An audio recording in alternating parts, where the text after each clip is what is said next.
Hello, this is Catherine from Accelerated Reader Reading Books for You.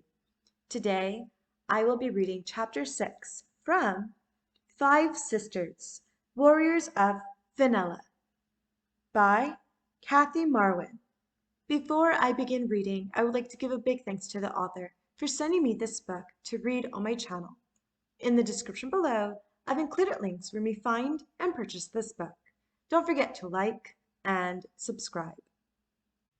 Chapter 6 Lou and Zita headed for the largest village in Finella. They went out in search of a third sister. According to the legend, the third sister lives at the end of the village, and it is known that not many people live there. This was an advantage because it will be easier to find her.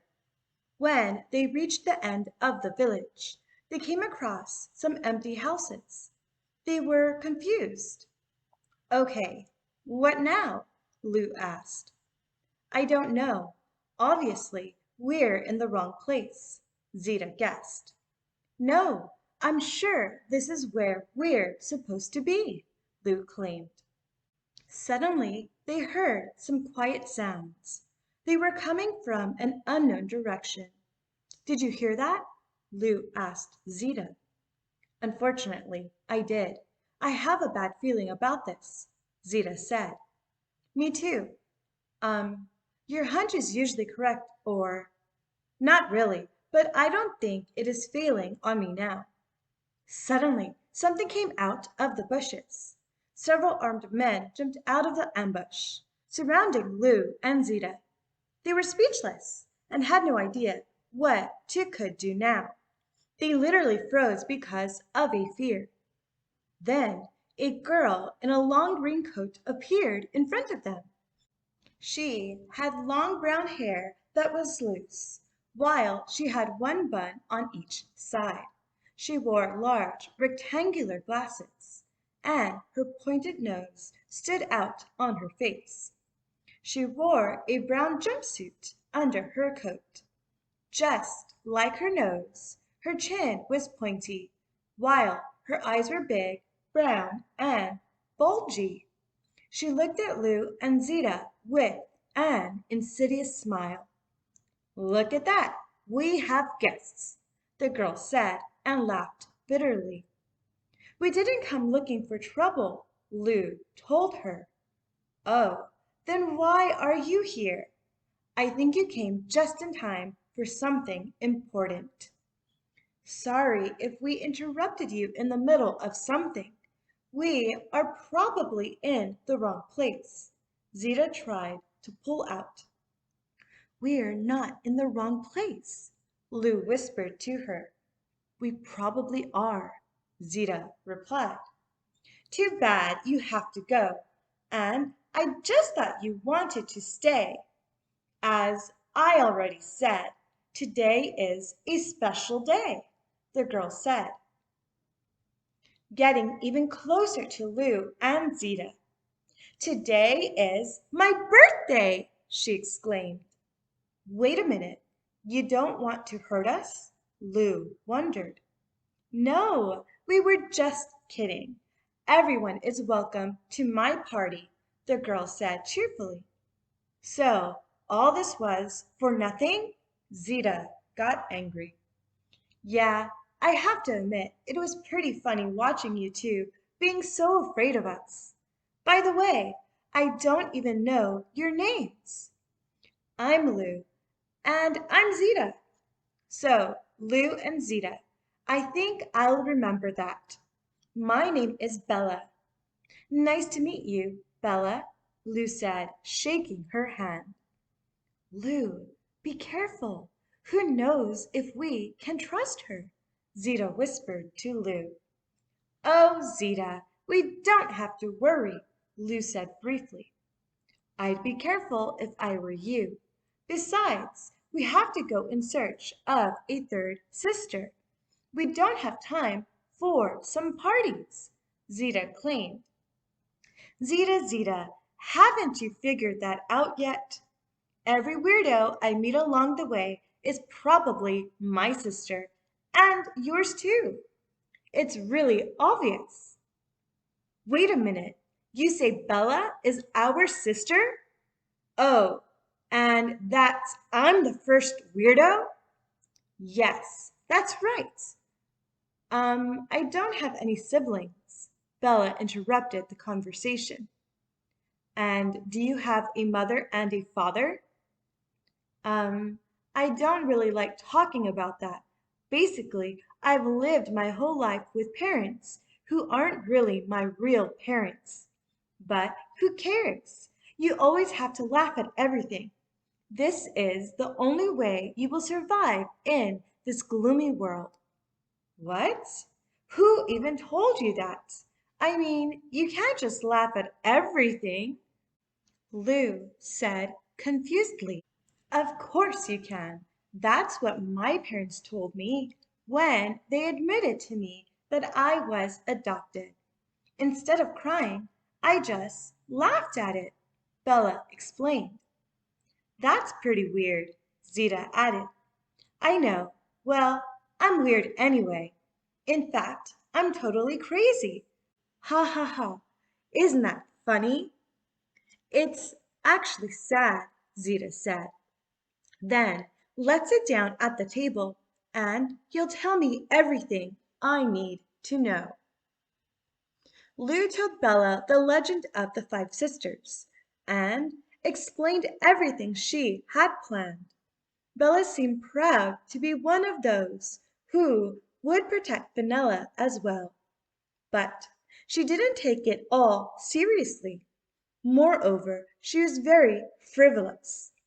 Everything was funny to her, and even the story of a possible death. She just had weird thoughts in her head.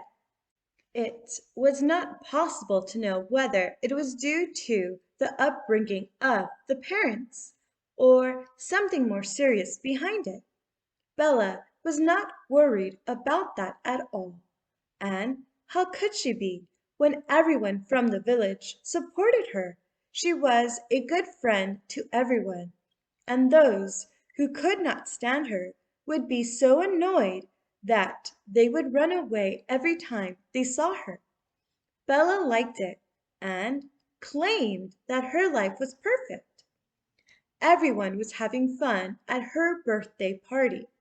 People were dancing, laughing, eating cake, and drinking wine prepared by Bella's parents. Unlike the others, Lou and Zita were restrained. They were just sitting at a table, and they were most likely bored.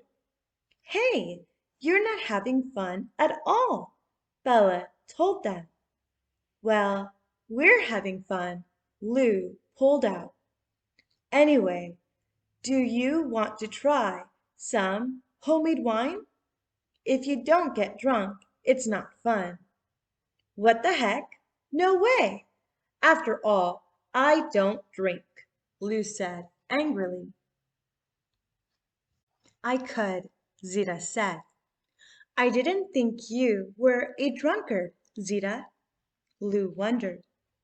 I'm not, but I'm an adult and I can do whatever I want. Besides, you got the answer to why I love inns.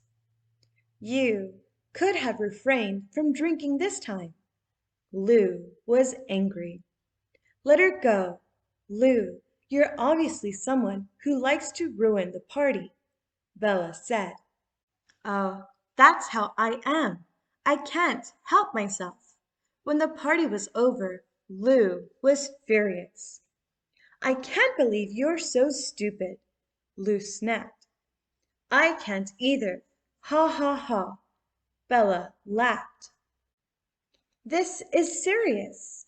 First, you got drunk to the point of unconsciousness. Then you started fighting with each other on the table. And then that glass hit a man in his head.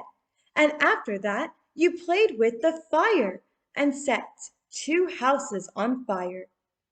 And it was hilarious to the residents. It was so sad and embarrassing. Sorry, it won't happen again. I promise. Zita apologized. It was actually funny, but if I have to, I apologize too. Bella finally relented. Listen to me carefully. When the moment of battle comes, you will have to get serious. I have nothing against laughter, but I have against madness. We still have to find two sisters and practice fighting.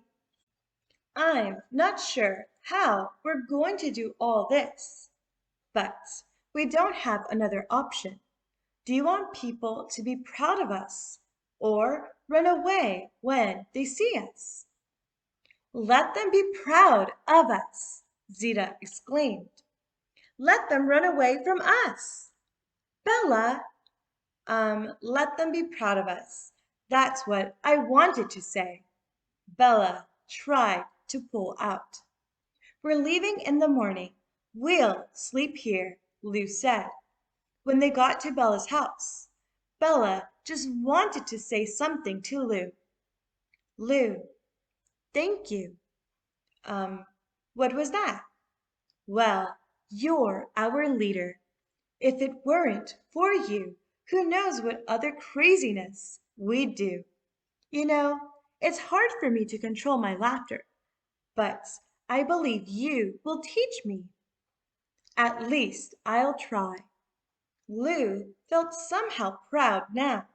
Bella had just called her a leader, something she hadn't hoped for at all. In fact, she had always wanted to be a leader, but now, for the first time, she really felt that way.